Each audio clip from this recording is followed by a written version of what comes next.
عرف اليوم الختامي للنسخة الثانية من مهرجان الشرق للضحك بمدينة الناظور، الذي امتد من فترة 27 إلى 30 يوليوز الجاري. في الفترة الغنائية مشاركة كل من بدر سلطان وابتسام تيسكت. وحلت تيسكت كضيفة برنامج رشيد شو في الهواء الطلق، ليسألها رشيد الحلالي عن جمالها وعن عملية التجميل.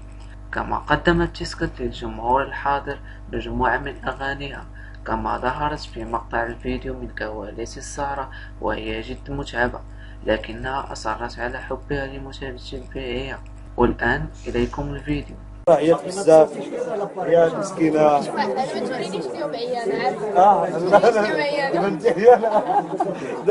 تهلاو في راسكم. سلامة ابتسام. بدر لا اش داكشي؟